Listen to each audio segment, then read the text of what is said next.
Greetings, my name is Timothy Halloran. In an effort to encourage the in-depth education of astrology for those who are interested in learning, as well as the open source dissemination of astrological information and education, in this video I will share all of the major methods and techniques I use in my own astrological interpretation. The purpose of which is to encourage astrology education. The lack of astrological education by so-called astrologers and professionals is a huge problem in the field. There are more amateurs posing as educated astrologers than there are educated astrologers. There are also many courses and schools created by amateurs designed to steal your money and waste your time. So, big number one point that I would love to make here: all major systems, schools, methods for chart interpretation can be found published in books or online for free. There is no reason to spend a fortune, and there is no secret knowledge, period. Whether there be some teacher that is saying you need to enroll in their school to get a secret astrological wisdom, or another problem I encounter is astrologers manipulating their clients into believing that they need to keep coming back for more and more readings. There is no secret wisdom being held by these astrologers. Astrology is humanity's gift. Astrology is open source. It is plainly viewable, observable. It is not a secret reserved for an elect few. Now, I do encourage getting your birth chart read by a professional. If you are interested in astrology, this is a beautiful starting point. You want to have a chart reading that reaffirms your soul, that blows your mind, that sees you more than you ever knew was possible to be seen, that will inspire you and motivate you to get this education and to be able to do readings like that yourself. So first of all, get your own birth chart read. I also do encourage joining schools, finding a teacher. However, I will not be providing any personal suggestions in this particular video. There is no one-size-fits-all, so I prefer to give personal recommendations to different individuals.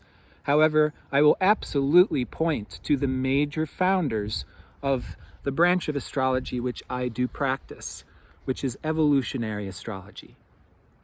There can be said to be only two major or core founders of evolutionary astrology. First and foremostly, the great pioneer and seed man for most modern contemporary astrology is Dane Rudhyar. That's D-A-N-E-R-U-D-H-Y-A-R.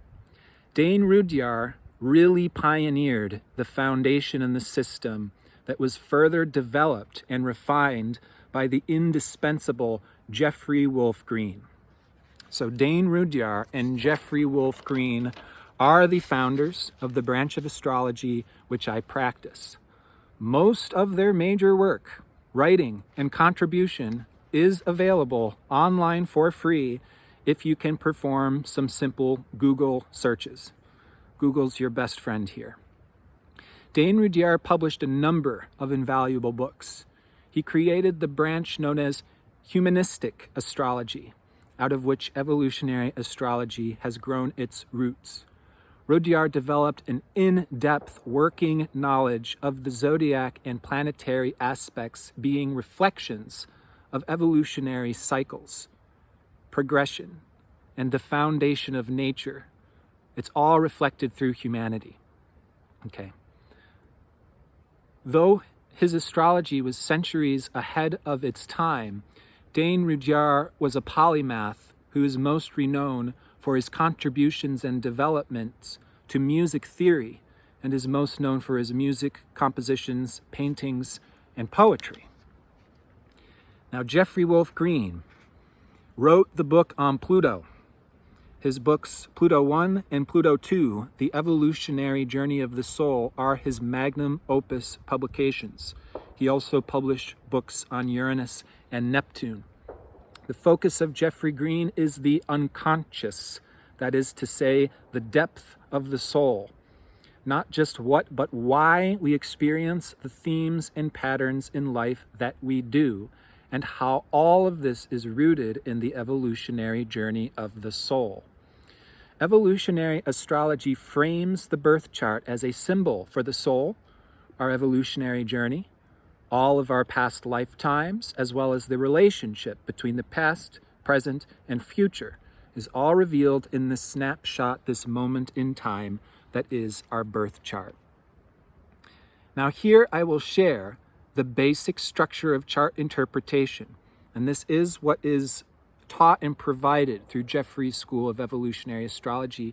What I'm generally going to do is simply list out these components, so that way you can do your own research and you can get informed about these various techniques, methods, and modalities for astrological interpretation.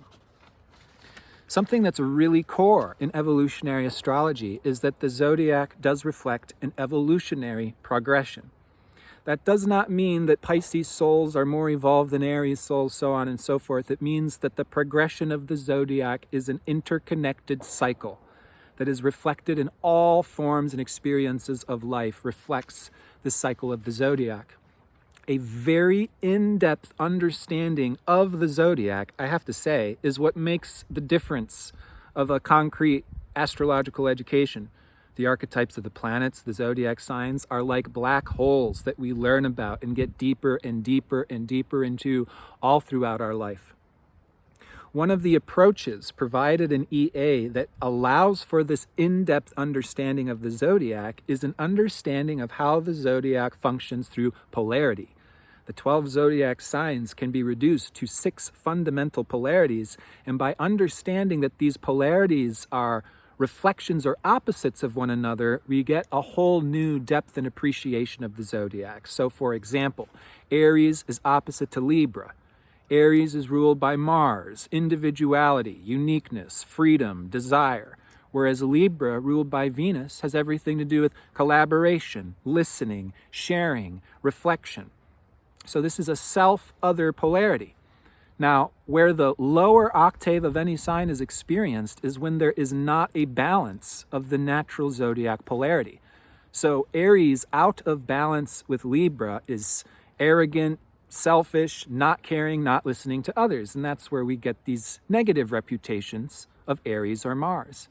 Whereas high octave Aries or Mars, which could be said to be like the knight in shining armor, integrates the polarity of Libra, which is what? Justice, equality, balance, harmony. So the knight in shining armor, follows chivalry, right?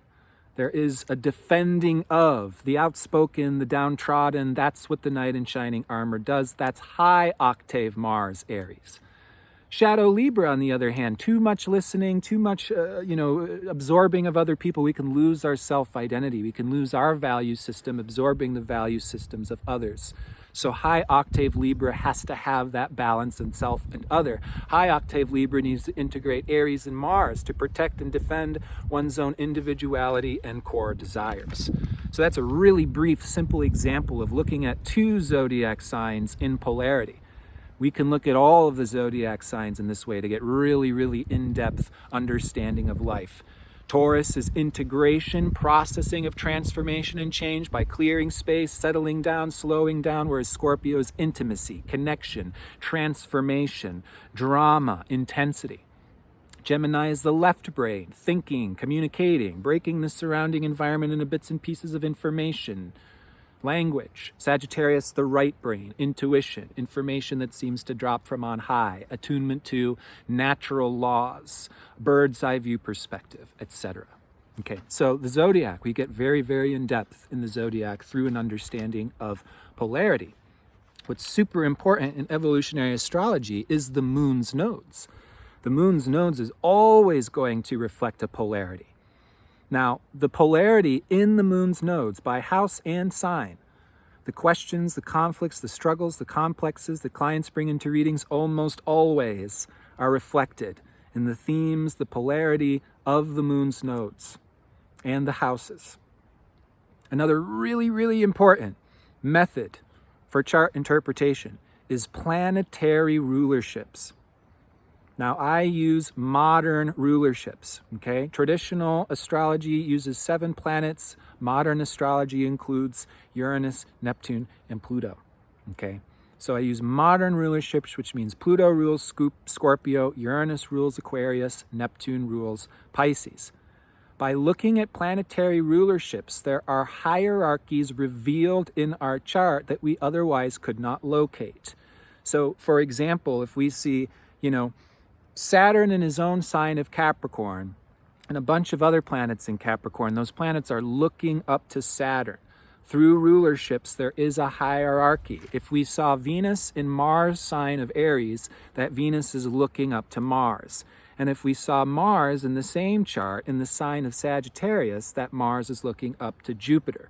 So there are actual hierarchies of, planets looking up to other planets. Through planetary rulerships, we also come across particular signatures such as mutual reception, where maybe we'll see the moon in the sun sign of Leo and the sun in the moon sign of Cancer. That means these two planets are working together. There's a relationship that needs to be developed between planets in mutual reception, or perhaps there's one planet ruling the other planets in our chart, like Saturn in Capricorn, and everything else is looking up to Saturn. That means Saturn is the final dispositor. It's going to be a very important, central, powerful planet in somebody's chart. Now, the moon's nodes are of critical importance. When I'm doing mentorship sessions and my online Q&As, a lot is taking a look at the moon's nodes as well as the planetary rulers of the moon's nodes. The south node is the past, where we're coming from, past lives, talents and traits we're bringing from past lives. Well, look to the planet that rules your moon's south node. By sign, house, and aspect to other planets, that's going to further describe past life experiences, what the soul is bringing into this life, what's already familiar to the soul, whereas the moon's north node, where the soul is growing and expanding in evolutionary potential, we can look to the ruler of the moon's north node by sign, house, and aspect. That's going to further describe and refine where that soul wants to go, what that soul is lining up with. So planetary rulerships, really, really important in revealing these hierarchies, as well as getting much, much deeper, much, much further refined information and themes from a birth chart. Now, of course, planetary aspects are huge. I believe I've said in a prior video, one of the easy ways you can determine one of the popular amateur astrologers versus someone who's actually attempting to learn any astrology is they'll use planetary aspects unless they're a Vedic astrologer. That means they're not just talking about full moons, new moons, Venus in this sign. No, they're talking about the degree relationship between planets. A conjunction is when two planets are conjoined together. That's 0 degrees, the beginning of a new cycle. 180 degrees is an opposition, very specific dynamic. A square is a 90-degree dynamic. So these angles of relationship are very, very, very important.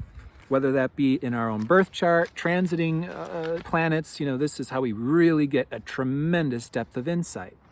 So aspects are 0 to 360 degrees. There are major aspects that most people are familiar with: conjunctions, oppositions, squares, trines, sextiles, and quincunxes. But there are more aspects than this.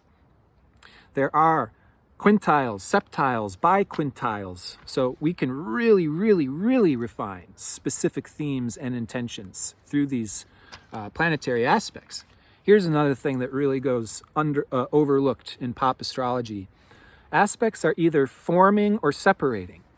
If we look at a conjunction, for example, a conjunction either is about to happen or the conjunction has already happened, right? About to happen would be like 355 degrees.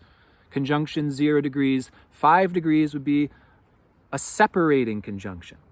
They're very, very, very distinctly different. So we don't just want to say, hey, within 1 to 10 degrees, that's a conjunction. Is it a balsamic phase conjunction? Is it a new phase conjunction? It has all the difference in the world. Here I've mentioned a technique called planetary phases. Did you know that the 8 lunar phases are reflected in the relationship between each planet with every other planet in our chart? There is a phasal relationship between every planet in our chart. Now the phases is dividing the 360-degree wheel into eighths. So we have 45-degree slices. New phase, crescent phase, first quarter phase, gibbous phase, full phase, disseminating phase, third quarter phase, balsamic phase. Okay?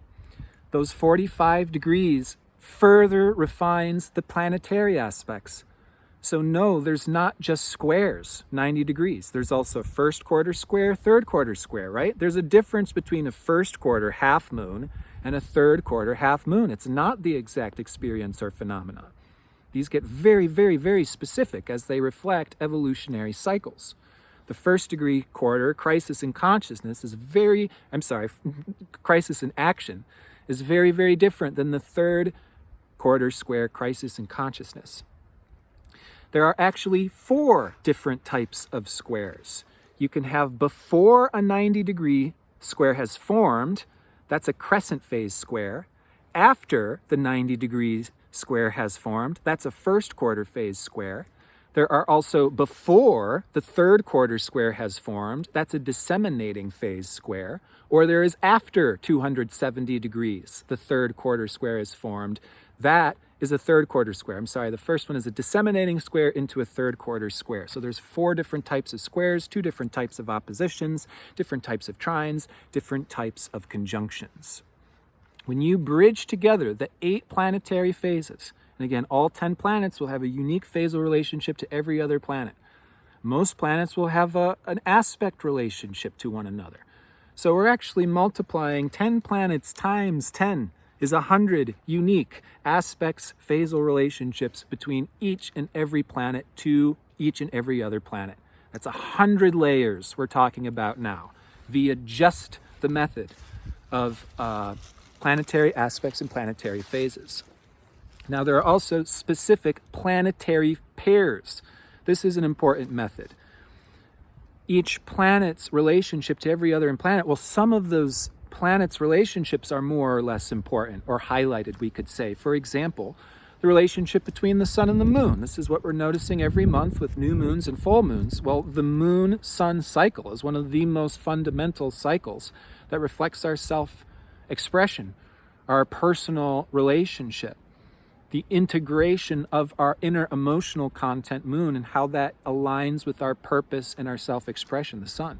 So that's a very important cycle in and of itself. You can look at a new phase conjunction between a sun and a moon. This will be a signature of a kind of youthfulness in the soul, whereas there's a balsamic conjunction between the moon and the sun, has not quite finished. That can generally be a theme for an older type of experience, wrapping up of loose ends, reliving many, many past cycles. So these are all methods of interpretation that have many, many different consequences and different information. Many different levels of information can be drawn from any number of these techniques. The relationship between Venus and Mars. Venus-Mars cycles has everything to do with relationship, everything to do with sexuality, our body, how our own individuality and personal desires, Mars, is being reflected and shared with those of similar values, Venus. The relationship between Jupiter and Saturn can reflect one of societal integration, how we are aligning our truth and philosophy, Jupiter, with what we're doing out there in the world, Saturn. And of course, where we are now in 2021, we're at this very important collective point in time, reflecting the Saturn-Uranus cycle, which is a very, very important cycle. The Saturn-Uranus cycle has everything to do with the basic fundamental structures of our society and reality, Saturn, and how those structures are evolving, transforming throughout time. Uranus needing to evolve in order to honor our own nature of humans being, always evolving souls. So this has to do with societal structures and how we're aligning that with humanity's evolution. There is a third quarter square between Saturn and Uranus this year, indicating a fundamental breakdown of these outdated modes of society and reality. Houses. Not going to get into house systems because that's a whole other area, largely a distraction or a dispute, but houses are very, very important. Okay. Houses really reflects the individual nature of a person. Okay. The outer planets, for example, are going to be similar per our own generation. Outer planets move very slowly. So, We share a Uranus, Neptune, and Pluto sign with many, many hundreds of thousands of souls that were born years, around the same time that we were. But that Uranus, Neptune, and Pluto is going to fall in a highly unique house per individual. So the houses really reflects our own individual nature, what's very specific. Whereas the sign position is also very, very important, but it's something that may be more similar for those that were born around our time of birth. And obviously we're all very, very unique souls, which is why these highly refined, even moments in time, can completely change someone's birth chart and someone's nature. What I think is really important to say here is that house system will reflect an archetype. House 1 reflects zodiac sign 1, Aries. House 8 reflects zodiac sign 8, Scorpio. We are merging, we're combining the zodiac sign and the archetype of the house together to really understand what is the nature of that planet. It's in a house and a sign. We're merging those archetypes together. There is also a ruler of the house. You may have a 27-degree Pisces rising, which means that most of your first house is going to be Aries, but it's ruled by Neptune. It's ruled by Pisces. So we're actually merging the archetype of the zodiac sign with the archetype of the house and the archetype of the ruler of the house. The ruler of the house is going to point us to a planet with a specific sign house and planetary aspects, and that's going to further describe what is the nature of that house. Someone with Pisces on the first house is going to have a much more sensitive first house, instinctual interpretation of what's going on around them. So each house cusp has a specific archetype that reflects the 12 zodiac signs, and the rulers of the house cusps is of utmost importance. My moon's south node is in Leo, in a house ruled by Cancer. So the sensitivity of the moon is combined and merged with my own confidence and self-expression in Leo, as a simple, maybe silly example. Now, this is also a merging of archetypes. A little bit of my own personal opinion in teaching here, but this really comes straight from Jeffrey Green. I hear people think of these overly simplistic ways of discerning, the sign is the energy and the house is the stage that it plays out upon. Generally, I've heard, hey, the planet's the archetype, the sign is the tint or shade that it shines through, and then the house is the stage. Okay, generally. But really, it's the house system is more specifically individuated, and the zodiac sign is the theme, the flavor, the evolutionary experience, So we're merging the house, the sign, and the planet's archetypes all together. And I don't teach personally that the stage is an environment, because I think that can be misleading. If we say, hey, I've got planets in Gemini in the 12th house, so, I'm a teacher and I'm in the 12th house, so I must be, in a church. No, it doesn't have to literally be an environment or a stage. It is a merging of Pisces, 12th house, with Gemini. And Pisces is how I think, how I communicate, how I flow. So it's not just the environment, it's just the space. There is a nature, there is an overall archetype that is being merged with the archetype of the house, the sign, like mixing paints together. We get a unique synthesis through all of these combinations. And again, this is already, I'm sure you're hearing, it's getting very, very specific and refined. This is not what the mainstream or amateur astrologers are teaching or talking. There are planetary nodes. Similarly to the moon's nodes, which is simply the points where the moon makes contact with that magical plane of the ecliptic. All of the planets are moving on the singular plane of the ecliptic. It's a very, very important position in astrology. Where those planets are moving north and moving south, making contact with the ecliptic creates nodes.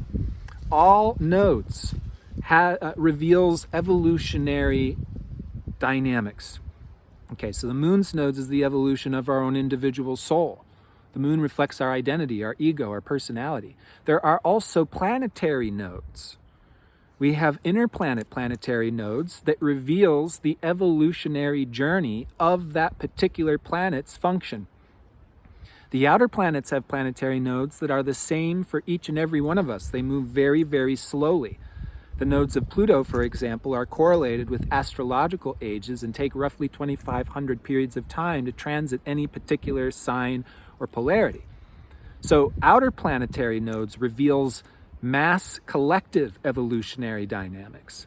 The north node of Jupiter, Saturn, and Pluto is in Cancer for all souls. The south node of Jupiter, Saturn, and Pluto is in Capricorn for all souls. What this reflects is that all souls on the planet at this time, in some way, shape, or form, have experienced the patriarchy in the past. Specifically, the transition out of matriarchal times into patriarchal times, where there was war, there was religious crusadom, there was the building up of societal structures and machines, this workaholism, this dog-eat-dog, fight-to-survive world, is where we have all, each and every one of us, experienced some form of oppression. And each and every one of us, in some way, shape, or form, is bringing in that most missing and needed medicine of Cancer, the mother, emotional safety, familial connection, a safe space to be in touch with ourselves, a true family-like dynamic, being born in a world where this type of family safety is largely missing, coming out of these generations of strife and war. So these are collective dynamics, and now you can look at those planetary nodes in your birth chart. You can see where your own personal planets are aligning with planetary nodes, which will show the connection points between your individual life and evolutionary journey and the evolutionary journey of the entire species, the collective. You can also look at what houses these planetary nodes are in. I'm going to provide a link to a free planetary node ephemeris where you can actually calculate the nodes of any planets or any asteroids. They're all making contact with the ecliptic. This is information that we can all be looking at, and it is real. It is very, very in-depth and revealing.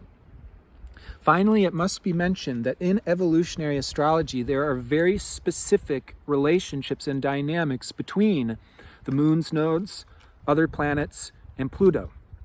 For example, when a planet is square to the moon's nodes, this is called a skipped step in Jeffrey Green evolutionary astrology. This nodal square means that that planet was a part of our nature, was a part of our consciousness, but for whatever reason, it was previously set to the side.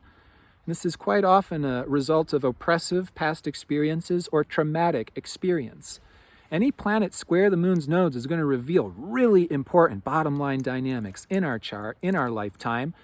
And the point is we are going to be integrating that planet throughout our life. We're learning about that planet. We're getting into that planet. We're getting deeper, deeper, deeper into a planet square to the moon's nodes. It is a highlighted, very important placement in the chart, as will be planets on conjunct the moon's north node or planets conjunct the moon's south node. There are very specific approaches, rules, and systems for these planetary dynamics to the moon's nodes, which is all widely available and again published in Jeffrey Green's work. Now, I'm very, very quickly going to mention time tracking here. Time tracking techniques are to be found across all branches of astrology. There's a lot of information out there about time tracking techniques. So generally what I use is transits, okay? It's the current position of the planets compared to our birth chart. You can take that forward or backwards in time and get very, very specific information as to why you've had particular experiences at particular times. It will always, always be reflected in the transits. Any specific moment in time, why we have had that experience, what it's connected to in our evolutionary journey, reflected in the transits. Secondary progressions is a time tracking technique where we take every day after a person's birth equals 1 year. So a moon cycle is roughly 30 days. 30 days after our birth will be the progress chart that we have when we are 30 years old. We can look at the progress chart, specifically the progressed lunar cycle are going to reflect these mass cycles in our life when we're beginning new cycles, where we're forming new identities.